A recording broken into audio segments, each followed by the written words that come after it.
और शुरुआत इस वक्त की बड़ी खबर से करते हैं। भारत पाकिस्तान के तनाव के बीच आईपीएल मैचेस को बीच में ही रोक दिया गया। हालांकि ये रोक फिलहाल 1 हफ्ते के लिए ही है। बीसीसीआई की ओर से आधिकारिक तौर पर बयान दिया गया है कि सुरक्षा कारणों से अभी हफ्ते भर के लिए इस टूर्नामेंट को स्थगित किया गया है। हालात सामान्य होने पर नया शेड्यूल जारी किया जाएगा।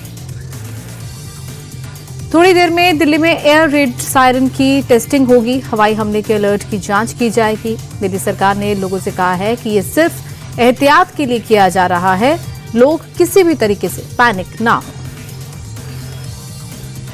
एक और बड़ी खबर का रुख करते हैं। शाम 5:30 बजे विदेश मंत्रालय की प्रेस कॉन्फ्रेंस होगी। विदेश सचिव विक्रम मिस्री मौजूदा हालात की जानकारी देंगे।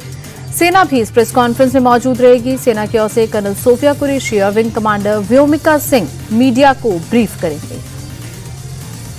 गृह मंत्री अमित शाह ने भी आज एक हाई लेवल मीटिंग की, जिसमें बीएसएफ, सीआरपीएफ और सीआईएसएफ के डीजी मौजूद रहे।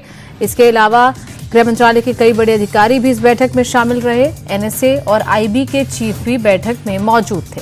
वहीं बॉर्डर और एयरपोर्ट्स की सुरक्षा की समीक्षा की गई इस बैठक में। इसके अलावा गृह मंत्री ने सीआईएसएफ डीजी को महत्वपूर्ण ठिकानों की सुरक्षा बढ़ाने के निर्देश दिए हैं।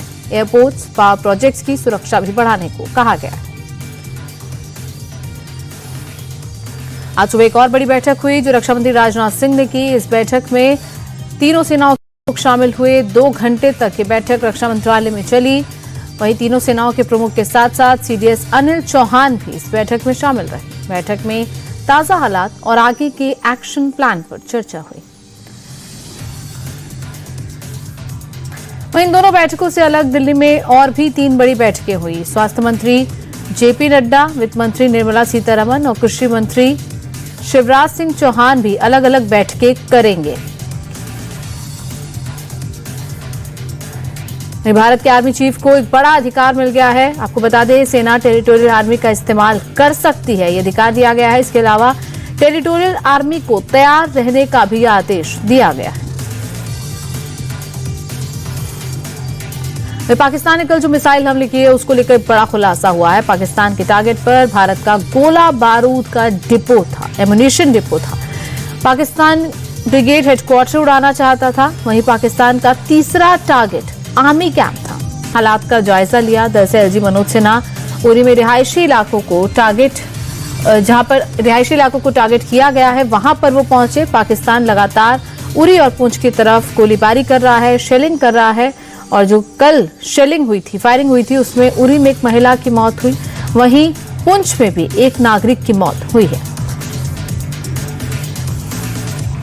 पुंछ में जो बीती रात पाकिस्तान ने हमला किया उसका एक सीसीटीवी फुटेज भी सामने आया। सिविलियंस को निशाना बनाया जा रहा है। सिविलियंस को निशाना बनाकर किस तरीके से हमला किया गया उसकी तस्वीर सामने आ रही है। दरअसल पुंछ में आम लोगों को पाकिस्तान लगातार टारगेट कर रहा है और जो गोलीबारी, शेलिंग वहां पर हो रही है, जो सीज फायर का उल्लंघन किया जा रहा है, उसमें एक नागरिक की मौत हुई। इसके जवाब में भारत ने भी पीओके में पाकिस्तानी बंकर को उड़ा दिया है। सुबह 5:44 पर भारतीय सेना की ओर से ये कार्रवाई की गई। पीओके के तत्तापानी में 3 बंकर पीओके में उड़ाए गए बंकरों से जम्मू कश्मीर के पुंछ में लगातार फायरिंग हो रही थी और अब इन तीनों बंकरों को सेना ने ध्वस्त कर दिया। जम्मू कश्मीर के सांबा में पाकिस्तानी घुसपैठ की कोशिश को नाकाम कर दिया है। बीएसएफ ने 7 पाकिस्तानी आतंकियों को मार गिराया है। बीएसएफ ने सांबा सेक्टर में पाकिस्तानी पोस्ट को भी तबाह कर दिया है। इस पोस्ट से ही पाकिस्तानी रेंजर्स घुसपैठ में आतंकियों की मदद कर रहे थे। जिस पोस्ट से मदद की जा रही थी उसी पोस्ट को अब बीएसएफ ने तबाह कर दिया है।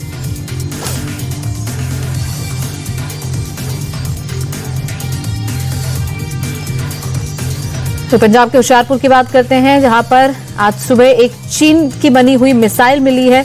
दरअसल ये जो PL-15 मिसाइल है जो चीन की तरफ से पाकिस्तान को दी गई थी, इसे कल पाकिस्तान का JF-17 विमान फायर करने के लिए की कोशिश कर रहा था, लेकिन ये फायर नहीं हो पाई, जिसके चलते ये मिसाइल इंटैक्ट होकर ही होशियारपुर में एक जगह पर गिरी है।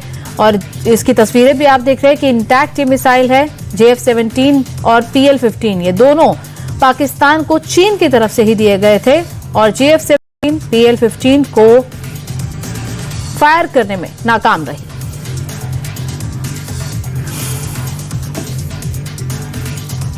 वहीं पठानकोट में पाकिस्तानी ड्रोन का मलबा मिला है। पठानकोट से सटे गंगत में ये ड्रोन के टुकड़े मिले हैं। कल पाकिस्तान की तरफ से कई ड्रोन अटैक पंजाब के कई हिस्सों में किए गए थे, जिसमें पठानकोट, जालंधर, होशियारपुर, इसके साथ साथ लुधियाना, ये तमाम वो इलाके हैं जहां पर ये ड्रोन अटैक किए गए थे, जिसमें पठानकोट के गंगत में एक ड्रोन का टुकड़ा मिला। इसके अलावा भटिंडा में भी पाकिस्तानी मिसाइल का मलबा मिला है। ये खेत में पड़ा हुआ मलबा मिला। कल भारत ने पाकिस्तानी मिसाइल्स को तबाह कर दिया था, जिसमें एक मिसाइल का टुकड़ा भटिंडा में मिला। तो पंजाब के साथ साथ राजस्थान को भी पाकिस्तान ने लगातार निशाने पर लिया। जैसलमेर में पाकिस्तानी ड्रोन का मलबा मिला है। कल जो मिसाइल और ड्रोन राजस्थान के जैसलमेर की तरफ दागे गए थे, उन सभी को भारत के डिफेंस सिस्टम ने इंटरसेप्ट कर दिया था और उसी के मलबे आज सुबह से मिल रहे हैं। दरअसल एयरफोर्स स्टेशन से 1 किलोमीटर दूर सूली डूंगर इलाके में पाकिस्तानी ड्रोन का मलबा मिला है।